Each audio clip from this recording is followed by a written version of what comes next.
বাবা, সে কি কাণ্ড জানো না, আমার আইবুড়ো ভাতে আমার বান্ধবীকে বলেছিলাম বিরিয়ানি খাওয়াতে, সে তো ডিম বিরিয়ানি খাইয়েছে।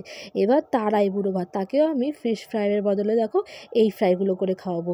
ও যেমন আমাকে ঠকিয়েছে, আমিও তাকে কিন্তু এরকম একটা ঠক্কর দিয়ে দেবো।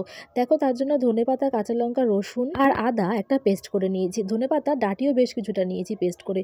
আর এখানে দেখো কতগুলো ভোলা মাছ নিয়েছি, তার মধ্যে হলুদ গুঁড়ো, নুন আর সামান্য কিন্তু লঙ্কার গুঁড়ো দিয়ে ভালো করে মাখিয়ে নিচ্ছি। আর এবার দিয়ে দেবো ওই পেস্টের থেকে 2 চামচ পেস্টটা দিয়ে খুব ভালো করে একটু মাখিয়ে নেবো।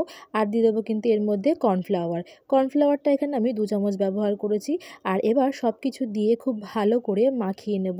আর তারপরে মাখিয়ে কিন্তু রেখে দেবো ফ্রিজে প্রায় আধ ঘন্টা। তোমাদের হাতে বেশি সময় থাকলে তোমরা কিন্তু 2 ঘন্টাও রাখতে পারো, এতে করে টেস্টটা কিন্তু একটু বেশিই হবে।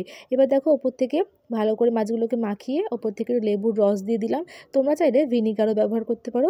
আর এবার রেখে দেবো ফ্রিজে, ওই আধ ঘন্টা মতো ফ্রিজে রেখে খাওয়ার আগে কিন্তু আমি এদিকে দেখো কড়াইতে বেশ কিছুটা সাদা তেল গরম করে নিয়েছি, আর তার মধ্যে কিন্তু একটা একটা করে ছেড়ে দেবো। ব্যাস, তাহলে রেডি হয়ে গেল কিপটে বন্ধুর আইবুড়ো ভাতের দারুণ ফিশ ফ্রাই। তোমাদের কেমন লাগলো অবশ্যই কমেন্ট করে জানিও। বন্ধু তো খেয়ে বলে ফাটাফাটি হয়েছে।